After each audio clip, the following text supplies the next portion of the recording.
Good morning everyone. સૌરાષ્ટ્રની રસધાર ભાગ 3, વાર્તા નંબર 3, વેર. ખૂબ જાણીતી વાર્તા છે. ક્યાંક ને ક્યાંક શાળામાં અભ્યાસ કરતા પાઠ્યપુસ્તકમાં પણ મુકાઈ જ હશે અને ખૂબ મહત્વની વાર્તા છે વિષય વસ્તુની દ્રષ્ટિએ પણ. હવે આ વાર્તામાં પ્રવેશ કરીએ ને તે પહેલા એના પાત્રો વિશે જાણકારી મેળવી લઈએ અને આખી વાર્તાનો વિષય શું છે, બરાબર, એની પણ એક થોડીક નાનકડી વાત કરી લઈએ. તો પાત્રોમાં છે સોનરા બાટી. ફરી બોલું, સોનરા બાટી. સોનરા બાટી નામનો ચારણ જે અરઠીલા ગામમાં રહે છે. આ આપણું પહેલું પાત્ર છે. અરઠીલા ગામમાં રહેનાર સોનરા બાટી. બીજું જે પાત્ર છે તે છે વેસુર ગેલવો. વેસુર ગેલવો, જે ક્રાંકચ ગામમાં રહે છે. હવે ક્રાંકચ ગામ જે છે ને તેનો ઉલ્લેખ તમે વાર્તા વાંચશો તો ઘોડી અને ઘોડેસવારમાં પણ થયો છે. ઓકે, ચાલો. સોનરા બાટી અને વેસુર ગેલવો બંને શાળા બનાવી છે. વેસુરનો દીકરો છે પીઠાશ, જે વાર્તાની શરૂઆત થાય છે ત્યારે માત્ર 4 વર્ષનો છે એમ બતાવવામાં આવ્યું છે. સોનરા બાટીના 2 દીકરા છે, હમીર અને નાગાજણ. બરાબર. અને સ્ત્રી પાત્રોની જો વાત કરીએ તો વેસુર ગેલવાની પત્ની અને પીઠાશની માં, એ એક સ્ત્રી પાત્ર આપણી પાસે છે. અને બીજું સોનરા બાટીની પત્ની અને હમીર તથા નાગાજણની માં, એ સ્ત્રી પાત્ર આપણી સામે છે. હવે જ્યારે હું આ સંબંધો તમારી સામે મૂકું છું તો તમને એટલો ખ્યાલ આવી ગયો હશે કે આ જે તે વાત છે તે પારિવારિક વાત છે. પરિવારમાં કશુંક એવું ઊભું થાય છે જેને કારણે પ્રશ્નો સર્જાય અને ઝંઝાવત ફેલાય. બરાબર. હવે પાત્રોની વાત કર્યા પછી હું આ કથા વિશે, એટલે કે એના વિષય વસ્તુ વિશે હું જરાક આછો લસરકો પાડી દઉં. મૂળ શીર્ષક તમે તપાસ કરો, શબ્દ જુઓ, વેર. વેર કોને કહેવાય એ આપણને ખબર છે. વેરનું પરિણામ શું આવે એ તમે વિચારી શકો છો. અને જો હું પ્રશ્ન પૂછું તો મને સીધો જવાબ મળશે કે વેરનો બદલો વેર જ હોય. પછી શું? પછી પણ વેર જ હોય. પછી પણ વેર હોય. કહેવાનો મતલબ પેઢી દર પેઢી આ વેર ચાલતું જ રહે અને સામસામે કુટુંબના સભ્યો ખતમ થતા જ રહે. એટલે શીર્ષકમાં રહેલી જે દ્વેષની ભાવના છે એ માણસને, એના મનને ક્યાં સુધી લઈ જાય, બરાબર, એ આપણે વિચાર કરવો પડે. એટલે એક જ વાક્યમાં મારે જો કેવું હોય તો આ જે વાર્તા છે એ વાર્તા પિતાની હત્યાના બદલાની કથા છે. પિતાની હત્યાના બદલાની કથા છે. અહીં કોઈ એક પિતાની હત્યા નથી. તો પરિસ્થિતિ શું છે? વેસુર ગેલવાને સોનરા બાટી મારી નાખે. સોનરા બાટીને મારવા માટે, કારણ કે એણે પોતાના પિતાને માર્યા છે એટલે પીઠાશ એનો બદલો લે અને સોનરાબાટીને મારે. સોનરાબાટીના બે દીકરા હમીર અને નાગાજા એ પોતાના પિતાનો બદલો લેવા પીઠાશને મારવા માટે જાય. બહુ સીધી વસ્તુ છે, ક્યાંય કોઈ ગૂંચવણ નથી. એટલે હત્યાનો બદલો હત્યા. હવે આ રીતે લેવાતા વેરની ભાવના એ શૂરવીરતા પૂરતી સીમિત નથી. શૂરવીરતા એટલે કોઈને મારવું, હત્યા કરવી એ બિલકુલ શૂરવીરતા નથી. પણ પેલી ઘટના બને સૌરાષ્ટ્રની ધીંગી ભાષા અને ત્યાંની પ્રજાની એક પ્રકારની શૂરવીરતા અને આ પ્રકારની સામાજિક પરિસ્થિતિઓ સર્જાતા પેલા ગામોમાં પણ દરબાર ને આ ને તે ને બધા રહેવાસીઓ હોય એટલે એ પ્રમાણે આ તલવાર ઉછળે. તો તે સમયગાળાની આ વાત દર્શાવાય છે એટલે એને સહજ રીતે આપણે સાંભળીને સ્વીકારવું પડે. અચ્છા, હું જે કહેતી હતી તે કે વેરની ભાવના અહીંયા શૂરવીરતા પૂરતી સીમિત નથી, પણ આજની તારીખમાં જોઈએ તો અને ત્યારે પણ સામાજિક અને નૈતિક મૂલ્યો પર એક બહુ મોટો પ્રશ્નાર્થ ચિહ્ન છે. એટલે હું અત્યારે ખાલી એટલું જ કહું કે બદલો લેવાની વાત જે આ વેર લોક વાર્તામાં આવે છે એ સૌરાષ્ટ્રના ગામડાઓમાં કાઠિયાવાડી પરંપરાઓમાં ચાલતી શૌર્યભરી ભાવના અને વેર વિરોધની ભાવનાને રજૂ કરે છે. વાર્તાની શરૂઆતમાં સોનરાબાટી અને વેસુર ગેલવો શાળા બનેવી છે અને બંને વચ્ચે હેત પ્રીત પણ ઘણી સારી છે. પારિવારિક સંબંધ બહુ મજબૂત છે અને શાળા બનેવી વચ્ચે મૈત્રીનો સંબંધ છે એવું કહીએ તો ચાલે. એટલે સોનરાબાટી પોતાના શાળાને બોલાવે છે વેસુર ગેલવાને.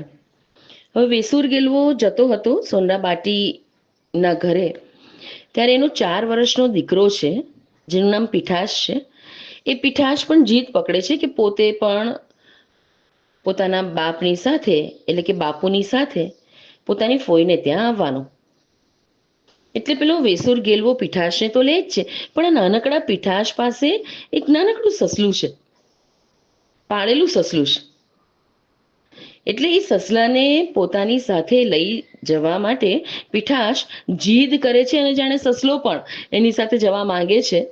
એવું મૂંગી ભાષામાં આપણને અહીંયા વાર્તાકાર એવું દર્શાવે. એટલે 3 જણ સોનરાબાટીના ત્યાં જાય છે. કોણ 3 જણ? વેસુર ગેલવો, તેનો દીકરો પીઠાશ અને એ લોકોનો નાનકડો સસલો. હવે અહીંયા બગીચામાં વાતચીત આ તે બધું થઈ રહ્યું છે અને આ એક તરફ સસલો એ કૂણું કૂણું ઘાસ ખાઈ રહ્યો છે અને પરિસ્થિતિ અનુસાર કંઈક પીઠાશ અને વેસુર ગેલવો ક્યાંક આમ તેમ કંઈક ગયા હશે અને એ દરમિયાન પેલા સોનરા બાટીએ જ્યારે આ સસલાને જોયો તો આટલા કૂણા કૂણા સસલાને જોઈ અને એને મોંમાં પાણી છૂટ્યું અને એણે શું કર્યું? સસલાને મારી નંખાવી તેમાંથી એકદમ ટેસ્ટી મસાલેદાર શાક તૈયાર કરાવી દીધું. જમવા બેઠા, બહુ સરસ રીતે જમાઈ પણ ગયું. સાંજે છૂટા પડવાનો સમય આવ્યો એટલે પેલા પીઠાશને એનું સસલું યાદ આવ્યું એટલે એને પૂછ્યું કે બાપુ, ભાઈ ક્યાં? નાનકડા સસલાને ભાઈનું સંબોધન કે ભાઈ ક્યાં? હવે વેસુર ગેલવો પણ શોધે છે સસલાને, પણ ક્યાંય મળતો નથી. ક્યાંથી મળે? બધાના પેટમાં ચાલ્યો ગયો છે. એટલે સ્વાભાવિક છે કે પીઠાશે પેલા સોનરાને પૂછ્યું કે ફુવા, મારું સસલું કશે જોયું કે? મારો ભાઈ જોયો કે? કોણ ભાઈ? અરે અમારું સસલું. અને તરત જ સોનરાબાટી બોલી બેસે છે કે સસલો તો પડ્યો આપણા પેટમાં. પીઠાશ રડવા માંડ્યો. વેસુર ગેલવો ગળગળો થઈ ગયો અને એણે સોનરા બાટીને શું કીધું કે અરે ભૂંડા, પેટના દીકરા જેવા સસલાને મારી નાખ્યો અને એની માટી મને ખવડાવી? બનેવી છે તું, શું કરું? બીજો હોત ને તો ભારોભાર લોહી માંસ વસૂલ કરત. આના પછી બંને વચ્ચે બરાબર ચરસાચરસી થાય છે અને આક્રોશમાં આવીને વેસુર ગેલવાનું ડોકું સોનરો બાટી ઉડાડી દે છે. એટલે કે સોનરો બાટી વેસુર ગેલવાને મારી નાખે છે અને ઘરે જઈને પોતાની ધણિયાણીને કહે છે કે ચારણ્ય, તારા ભાઈને મારીને આવ્યો છું. એટલે અહીંયા તો આ પ્રકારની ઘટનાઓ અને વસ્તુઓ બનતી હોય એટલે પેલી સ્ત્રી પણ એનો જવાબ જુઓ શું બોલે છે. એમ કહે છે એના પતિને, એમાં શું, એ તો મરદના ખેલ છે. પોતાના ભાઈને એણે ગુમાવ્યો છે પણ પતિને કશું કહેતી નથી. હા, એના પછી બેન તરીકે એણે જે વિધિ કરવાની હોય, કારણ કે ભાઈ મૃત્યુ પામ્યો છે, તો એના મરણની પછી જે કંઈ વિધિ કરવાની હોય તે એણે મૂંગા મોઢે કરી લીધી. પણ ત્યારે તેવું જ બોલે છે કે મરદના ખેલ છે. એટલે પેલું મેં શરૂઆતમાં તમને શૂરવીરતા શબ્દ સાથે તમારી ઓળખ કરાવી, બરાબર છે. એટલે એ સંદર્ભની આની અંદર આ વાત આવે છે. એટલે આટલો એક હિસ્સો તમે સમજ્યા હો તો હું હવે બીજા હિસ્સા તરફ આગળ વધીશ. ચલો, એટલે આ એક ઘટનાક્રમ અહીંયા પૂરો થાય છે, બરાબર. હવે શું થાય છે કે નાનો પીઠાશ પોતાની આંખથી જો આ દ્રશ્ય જોતો હોય કે ફુઆએ પોતાના પિતાને આ રીતે મારી નાખ્યા છે, એટલે એનામાં એક ડર છે અને એ પોતાની મા સાથે ચિત્તોડ આવી જાય છે. ક્યાં રહેતા હતા એ લોકો? ક્રાંકજ ગામમાં. પણ ફુવાની બીકથી ભાગી અને પોતાની મા સાથે એ ચિત્તોડ આવી જાય છે. મોટો થાય છે, જુવાન બને છે અને રાણાના રાજ દરબારમાં પીઠાશ કવિરાજની પદવી પામે છે. કવિરાજ તરીકે એટલો બધો પ્રસિદ્ધ છે કે એની કવિતા પર મોરલી પર નાગ ડોલે તેમ આખો રાજ દરબાર ડોલે છે. સમય જતાની સાથે એકવાર એની માની આંખમાંથી એ આંસુ નીકળતા જુએ છે અને દીકરો પૂછે છે કે માં, તને કેમ રોવું આવે છે? માં આશાવાદી દ્રષ્ટિકોણ દર્શાવતી અને દિલની સહજ ભાવના ને બહાર કાઢતી બોલે છે કે તને સુખી જોઉં છું ને, તો મારામાં હરખ સમાતો નથી, હું બહુ ખુશ છું. પણ પીઠાશ પકડી પાડે છે અને કહે છે કે માં, ખોટું બોલ માં, આ આંસુ એ ખુશીના આંસુ નથી, હરખના આંસુ નથી, સાચું બોલતો, વાત શું છે? અને ત્યારે પીઠાશની માં એને કહે છે કે બસ, તું તારા બાપને ભૂલી ગયો કે? આ રાજ દરબારમાં તું જે કવિરાજની પદવી પામ્યો છે ને, એનું સુખ જે તું ભોગવી રહ્યો છે ને, તારા બાપની સાથે શું થયું એ તું સાવ ભૂલી ગયો છે. પીઠાશ હજુ પણ પ્રશ્ન કરે છે, શું, શાની વાત કરે છે? અને પીઠાશની માં બોલે છે, દીકરા, તારા બાપનું વેર. શું કહે છે? સોનરા બાટીએ તારા બાપને મારી નાખ્યો તો એનું વેર લેવાનું બાકી છે, એનો વેર લેવાનો સમય આવી ગયો છે. કેટલી ધીરજ રાખી હશે આ સ્ત્રીએ પોતાના દીકરાને મોટો થતા જોવામાં. અને જ્યારથી એણે પોતાના પતિને ગુમાવ્યો છે ત્યારથી જ આ પ્રકારની વેર લેવાની વૃત્તિ એનામાં જન્મી જ છે. અને એટલે હવે એ સીધું જ પોતાના દીકરાને સીધા મોડે સ્પષ્ટ, તમે ના તો અહીં કોઈ આદેશ છે, ના તો અહીં કોઈ શિખામણ છે, અહીં સીધા સટક બે જ શબ્દો છે, તારા બાપનું વેર, વેર લેવાનું છે. પીઠાશ તો રાણી પાસેથી 2 રાજપૂત લઈ અને કાઠિયાવાડ આવ્યો વેર લેવા માટે. અરઠીલું ગામ એટલે કોનું ગામ? સોનરાબાટીનું. અધરાતનો સમય અને સોનરાબાટીના ઘરમાં પીઠાશ ઘૂસે છે. પીઠાશ જુવાન થઈ ગયો છે, એટલે એનો મતલબ કે એના ફુઓ અને ફોઈ બંને વૃદ્ધ થઈ ચૂક્યા છે. એક જ ઓરડામાં બંને સૂતા છે. પીઠાશે થયું કે આમ જ મારીને ચાલ્યો જાઉં ને, કોઈને ખબર નહીં પડશે. પણ એ તો ના હાલે, ખબર પડવી જોઈએ કે મારા બાપને માર્યો તો ને, એનો આ બદલો લેવા માટે હું આવ્યો છું અને એટલે મેં આને માર્યો છે. એટલે એણે એની ફોઈને જગાડ્યા. એની ફોઈ એના ભત્રીજાના હાથમાં શું જુએ છે? ખડક છે. એને ખ્યાલ આવી ગયો કે જુવાન થયેલો દીકરો પોતાના બાપની હત્યાનો બદલો લેવા માટે આવ્યો છે. ત્યારે એ સ્ત્રી પણ શું બોલે છે જોવા જેવું છે. વાર્તાની ગૂંથણી કેવી જબરજસ્ત કરી છે. એ બોલે છે, બહુ દિવસથી તારી રાહ જોતી હતી. આપણને નવાઈ લાગે ને? એટલે સ્ત્રીઓની જે માનસિકતા છે, અથવા તો આના પછી શું થશે એ પ્રકારની જે એ લોકોની વિચારસરણી છે, એ પણ અહીં કેટલી બધી સ્પષ્ટ છે. અને તરત જ એવું કહે છે કે લે ને, હવે તું આવ્યો છે તો કોની રાહ જુએ છે? લગાવ. આ જ તારા બાપનો મારતલ છે. આણે જ તારા બાપને મારી નાખ્યો છે. પીઠાશ થોડો અચકાઈ જાય છે અને કહે છે કે ફોઈ, તમારો અરે મારા ચૂડલાની તું શું ચિંતા કરે છે? જરાય ચિંતા નહીં, તું કામ પતાવ. અને એક જ ઘામાં પીઠાશ એના ફુવા સોનરાબાટીને મારી નાખે છે. અને એને મારી નાખે છે પછી એની ફોઈ કશું કહે છે. શું કહે છે ખબર છે? એ પીઠાશને એમ કહે છે, તને ખબર છે કે એને માથે કોણ બેઠા છે? એને માથે એટલે સોનરાબાટીના માથે.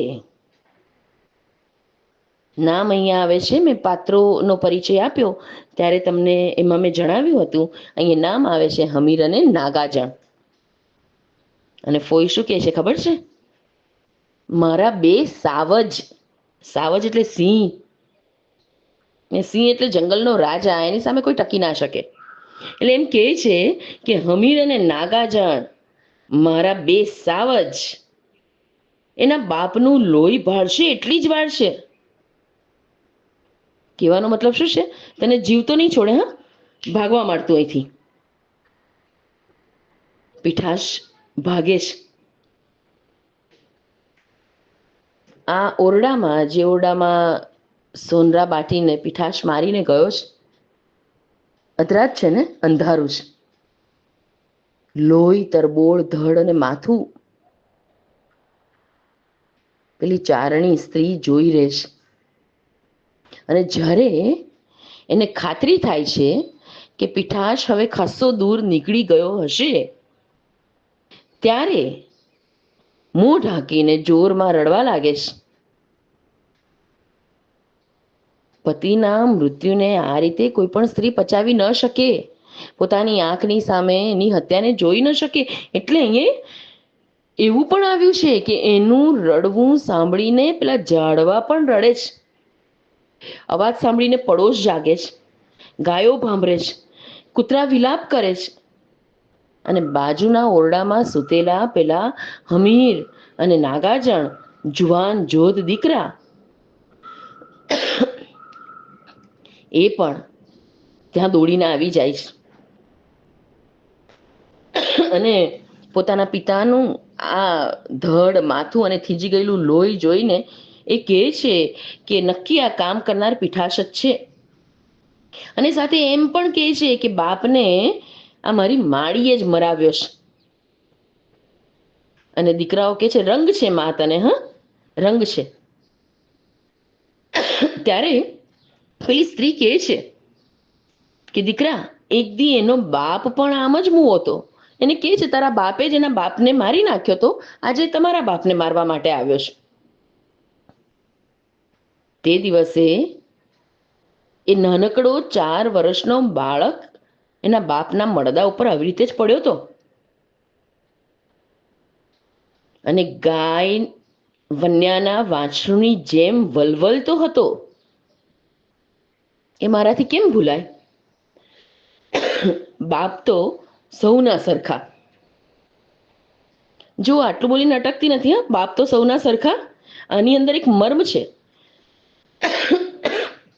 અને મર્મ કયો છે? ચિત્તોડ ક્યાં અઘું છે, જા.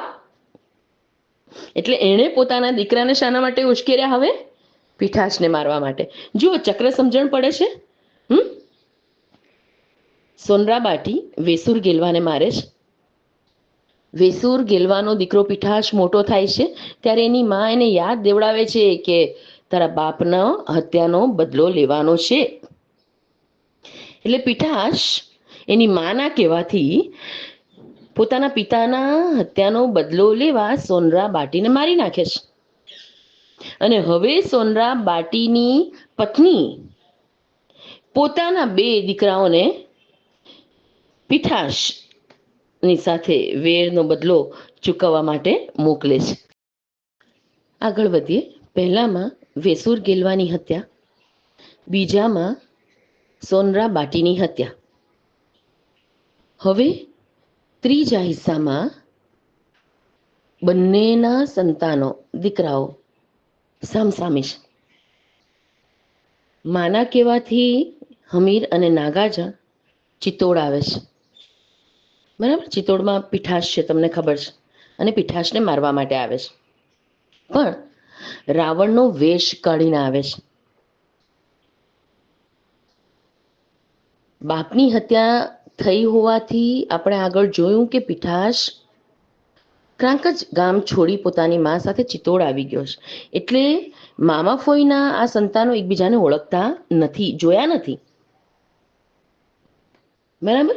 એટલે અહીંયા રાવણનો વેશ કાઢીને હમીર અને નાગાર્જુન આવે છે અને દુશ્મનો, બરાબર, પીઠાસના દુશ્મનો જ છે, એ મિષ્ટાન જમે છે. ઘણા દિવસો વીતી જાય છે.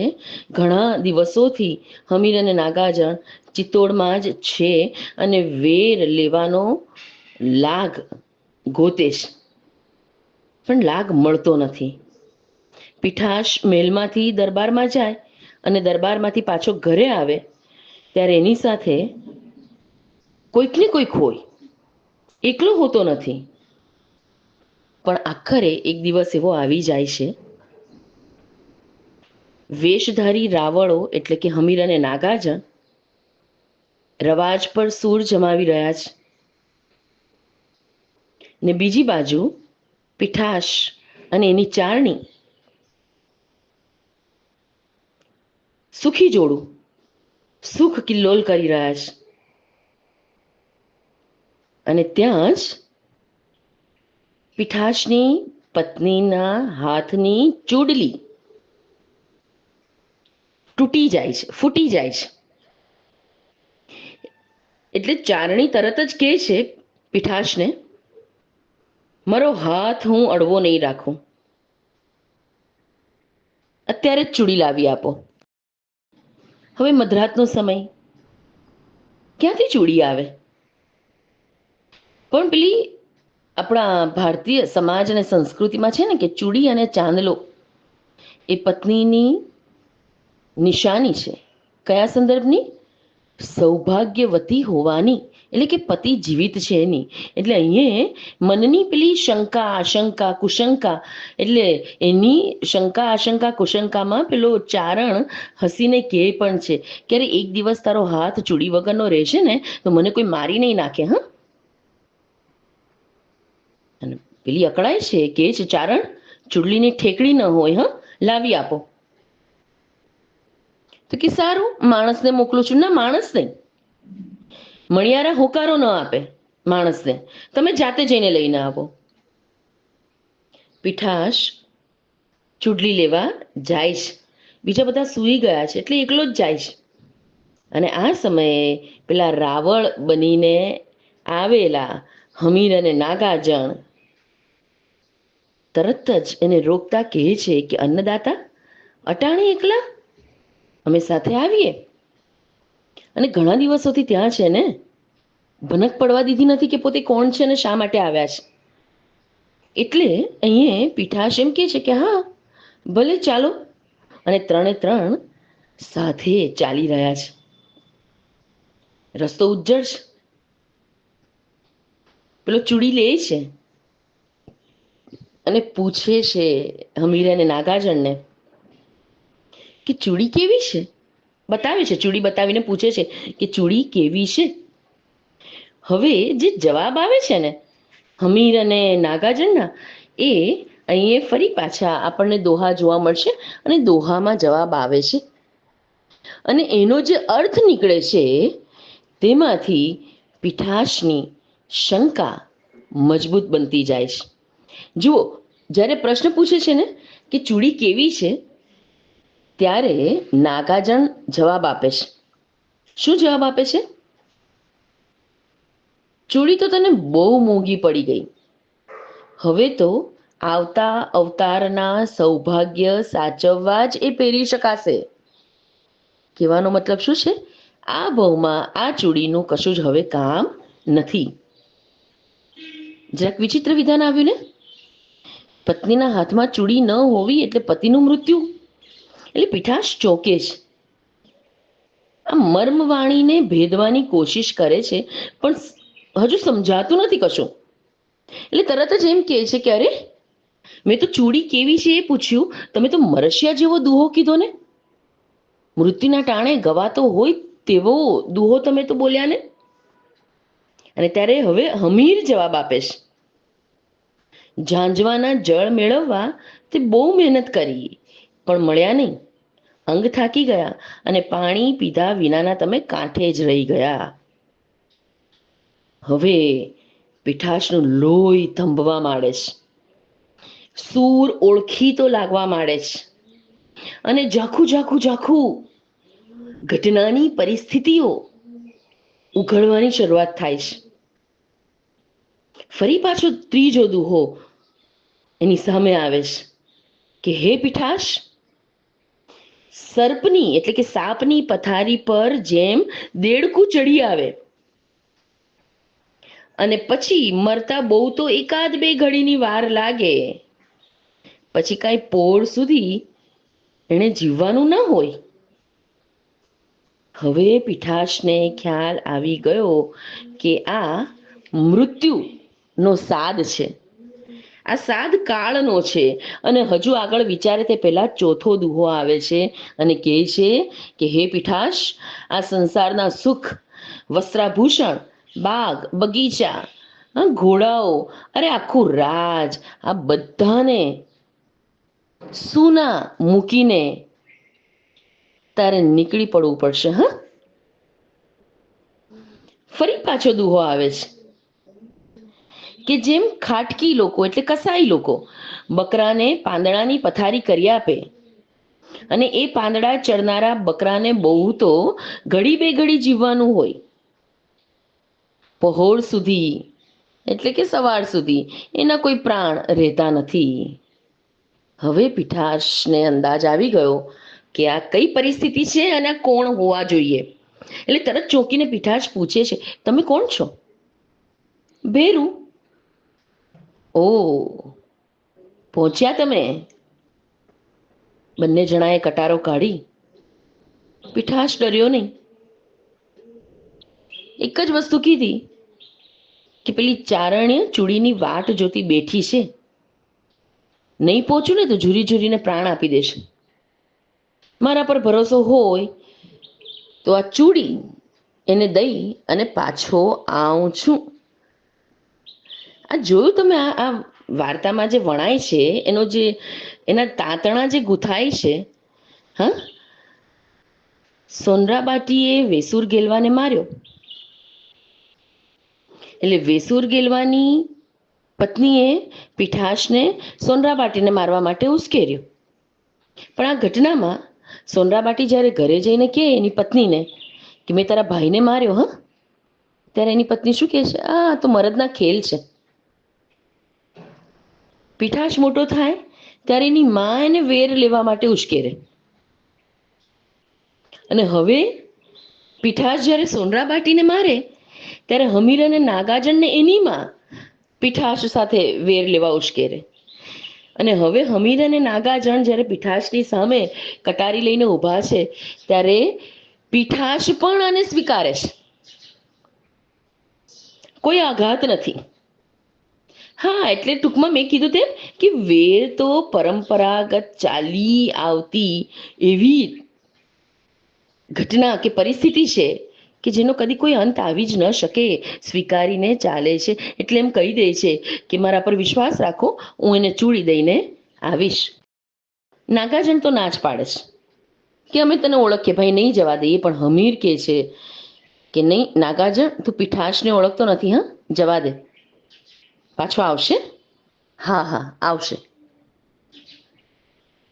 ભાઈ, ચીથરિયા મહાદેવ પાસે તમે ઊભા રહેજો, ત્યાં એકાંત છે, હા, હું ત્યાં જ આવીશ. તમે મને ત્યાં મારજો, જેથી કરીને તમને કોઈ જોઈ પણ નહીં શકશે ત્યાં અને પકડશે પણ નહીં. વિચાર કરો, કેટલી હિંમતથી પીઠાશ પોતાને મારવાની એવી જગ્યા પણ બતાવે છે કે જ્યાંથી હમીર અને નાગાર્જુન બહુ સરળતાથી છટકી જઈ શકે, કોઈ એમને પકડી નહીં શકે. પીઠાશ પહોંચે છે પોતાની પત્ની પાસે, ચારણીના હાથમાં ચૂડીઓ મૂકે છે અને કહે છે કે લે આ ચૂડીઓ, અત્યાર સુધી જ પહેરવી પડશે, હા. પેલીને નવાઈ લાગે છે, પૂછે છે શા માટે, કેમ? અરે ભાઈબંધ પહોંચી ગયા છે. આ રાવળ જે રાવળ રાવળ આપણે કરતા હતા તે રાવળ નથી, રાવળ, હા, ધ્યાન રાખજો, રાવળ નથી, હમીર અને નાગાર્જુન છે. તને મળવા માટે આવ્યો, ચૂડીઓ આપવા માટે આવ્યો. રામ રામ. ઓલ્યા અવતારે મળશું, પછીના જન્મમાં હવે આપણે મળશું. એમ કહીને પીઠાશ ચાલવા માંડ્યો. ક્યાં? પેલી બતાવેલી જગ્યા પર. પીઠાશને ખબર નથી, એ તો એની ધૂનમાં જાય છે, પણ આ બાજુ એની પત્ની ચારણી બે હાથમાં ઘોડાની દોરીને પીઠાશની પાછળ ચાલવા લાગી. બરાબર, બે હાથમાં ઘોડા દોરીને પીઠાશની પાછળ ચાલવા માંડી, જ્યાં એને દૂર દૂરથી દેખાય છે કે પીઠાશ કઈ તરફ જઈ રહ્યો છે. હમીરે તરત જ કીધું, નાગાર્જુન, જોયું, પીઠાશ આવ્યો, મરદના વચન છે. એટલે પેલી શરૂઆતમાં મેં તમને શૂરવીરતાની જે વાત કરેલી હતી, હા, મેં કીધું તમને કે વેરને એટલે કે હત્યાનો બદલો હત્યા, એમાં કોઈ શૂરવીરતા નથી, પણ એ આ પ્રકારની આખું વાતાવરણ છે આપણી સામે, બરાબર છે, એક ઘટનાજાળ છે. એટલે અહીંયા પણ એમ કહે છે કે જોયું, મરદના વચન આવી ગયો. નાગાર્જુને હમીરને કીધું, અરે તું ખાલી પીઠાશને જુએ છે, જરાક નજર દૂર કરીને જો. પીઠાશ મૂર્ખો નથી કે એકલો આવે, જો બે ઘોડા આવી રહ્યા છે, કોઈ આદમી પણ છે, તારા ને મારા કટકા. હવે પીઠાશને તો ખબર જ નથી કે પાછળ એની પત્ની એટલે કે ચારણી આવી રહી છે. એને તો આવીને સીધું જ કીધું કે લો ભાઈ, આવી ગયો છું, એક ઘાને બે કટકા મારી નાખો, તમારું કામ પતાવી દો અને પછી ચાલ્યા જાઓ. હમીર ગુસ્સામાં બોલે છે, પીઠાશ વિશ્વાસઘાતી, એકલા આવવાની વાત હતી ને, કોને લઈને આવ્યો છે પછવાડે? ત્યાં તો ચારણી લગોલગ આવી પહોંચે છે અને પીઠાશ બોલે છે કે આ શું સૂઝ્યું, શા માટે અહીંયા? આપણને નવાઈ લાગે છે કે ચારણી નો જવાબ શું હોઈ શકે. એ એમ કહે છે, આ બહુ મહત્વનું છે, સમજજો, અંત છે વાર્તાનો. એ એમ કહે છે કે ચારણ, આનું નામ કઈ વેર કહેવાય? તું એના બાપાને મારવા ગયો ત્યારે ભેળા 3 ઘોડા હતા, અને તમારી ફોઈએ તમને ભાગવા દીધેલા, અને અહીં આ બાપડા તમારો પ્રાણ લઈને કેટલીક ભાગશે, કારણ કે પીઠાશ તો ચિત્તોડના રાજ દરબારમાં કવિરાજની પદવી પામેલો છે. એટલે રાણાને ખબર પડશે તો આ બેને પકડવા માટે તો સેના છૂટશે જ, અને એની સામે આ બેની શું વિશાત, બરાબર? એ તો એ લોકો ફટાક દઈને એને મારી નાખશે. તમને જેમ તમારી ફોઈએ ભાગવાનો મોકો આપ્યો ને, તેમ આ લોકો માટે પણ ભાગવા માટે પણ હું 2 ઘોડા લઈને આવી છું. અને હમીર અને નાગાજણને કહે છે, આ ચારણી, લ્યો બાપ, તમારે કામ પતાવી દો, અને વીજળી જેવી ચિત્તોડની આ સાંઢ્યું નહીં, આ ઘોડા નહીં આંબવા દે એટલી મારી ખાતરી છે. એટલા પાણીદાર ઘોડા છે કે ભલભલાને પાછળ મૂકીને તમને બચાવી લેશે. માત્ર પીઠાશ જ નહીં, હમીર અને નાગાજણ પણ પથ્થરના પૂતળાની જેમ સજ્જડ બની ગયા. કોઈનામાં બોલવાની શક્તિ નથી. ચારણી જોગમાયાની જેમ આવીશ. શું પરિણામ શું આવવું જોઈએ? ફોઈના કહેવાથી પીઠાશે તો ફુવાના એક ઘાને 2 કટકા કરી દીધા, પણ અહીંયા હમીર અને નાગાજણ ઝૂકી જાય છે, કટાર મૂકી દે છે, ચારણીના પગમાં પડી જાય છે. રાતના અંધારામાં ચારણીના મુખનું સૌંદર્ય એ કોઈ જોગમાયાથી ઓછું નથી. ચારણીના પગમાં પડી ગયા પછી ઊભા થઈને પીઠાશને એ બાથમાં લે છે, એને આલિંગન આપે છે, ભેટે છે, અને આપણી વાર્તા અહીંયા પૂરી થાય છે. એટલે પ્રતિશોધની જે આ કથા છે, એ કથામાં અંતે પીઠાશ, હમીર અને નાગાજણ ત્રણેયને એક વસ્તુ સમજાય છે કે વેરનો અંત આણવો જરૂરી છે. એટલે એક પેલું સામાજિક દૂષણ તે સમયગાળાનું, એ રીતે અહીંયા વેર દર્શાવાયું છે. આમાં કથા એક પ્રાચીન સામાજિક રૂઢિ અને શૌર્ય ગાથા વચ્ચેના સંઘર્ષને ઉપસાવે છે. સાહસ છે, વીરતા છે, પરિવારના ગૌરવ માટે વેર લેવાની વૃત્તિ, બરાબર છે, એ ત્યાંની સામાજિક જે માનસિકતા છે તે અહીંયા દર્શાવી છે. પણ એનો જે અંત છે, એ અંત આપણને નવો વિચાર આપી જાય છે. શું વિચાર? કે શત્રુઓ વચ્ચે પણ સહાનુભૂતિ અને માનવીય સમજણ હોઈ શકે છે, કારણ કે વેર લેવાની વૃત્તિનો તો કોઈ અંત નથી ને. એ તો પેઢી દર પેઢી ચાલ્યા જ કરશે, અને પેઢી દર પેઢી બંને સામસામા પરિવારોમાંથી કોઈને કોઈ સભ્ય આની આગમાં ઝઝૂમતું જ રહેશે. એટલે કદી પણ આ વેરની વૃત્તિ સમાપ્ત થતી નથી. એટલે એટલો સરસ મજાનો એક સંદેશ અહીંથી મળે છે ને, કે વેરનો કોઈ ઉકેલ નથી. We have to stop somewhere, બરાબર? આપણે કોઈકે ને કોઈએ ક્યાંક અટકવું પડે છે, કારણ કે ભવિષ્ય માટે પણ આ વેર લેવાની વૃત્તિ એક નવી હિંસા અને અસહિષ્ણુતા જ પેદા કરે. અને વેર લેવાની વૃત્તિ પેલા સામેના માણસને તો એનું પરિણામ પછીથી મળશે, પણ જેના મનમાં વેર લેવાની વૃત્તિ છે ને, એનું મન કેટલી હદે, કેટલી બધી લાગણીઓમાં સંઘર્ષમય પરિસ્થિતિ અનુભવતું હશે. અને ક્યાંક ને ક્યાંક કોઈકે ને કોઈકે અટકવું જ પડે. અને હું આ તબક્કે એટલું ચોક્કસ કહીશ કે જે વ્યક્તિ અટકે છે કે નહીં, બસ હવે વેર નથી લેવું, જવા દો, વાત પતી ગઈ, ભલે વાત દિલથી નથી પતતી, પણ જવા દેવાની જે વૃત્તિ મનની અંદર પેદા થાય, ખરેખર જેનામાં પેદા થાય ને, તે બહુ મહાન કહેવાય. કારણ કે માફ કરી દેવું એ ખરેખર શૌર્યની નિશાની છે. એ સામાન્ય માણસ ન કરી શકે, માફી ન આપી શકે. એટલે ટૂંકમાં કાચા મનના માણસની નિશાની જ નથી માફી આપવાની. એટલે માફ કરવું એ પણ એક બહુ ઊંચું લક્ષણ છે, હે ને? એટલે એ જ વસ્તુ અહીંયા આપણને દેખાય છે. અને અદ્ભુત વાર્તા આ તમને લોકોને યાદ રહી જ જશે એવું હું માનું છું. શમેના વેરથી વેર, ટળેના પાપ પાપથી, ઔષધ સર્વ દુઃખોનું, મૈત્રી ભાવ સનાતન. આ સુભાષિતનું મૂળ ધમ્મપદમાં જોવા મળે છે.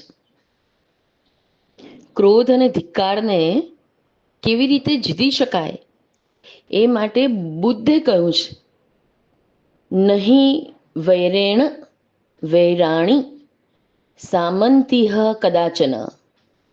નહીં વૈરેણ વૈરાણી સામંતિહ કદાચન અવૈરેણ ચ સામંતિ એસો ધમ્મો સનાતનો. અર્થાત વેરથી કદી શમતું નથી, અવેરથી જ તે શમે, અને એ જ સનાતન ધર્મ છે.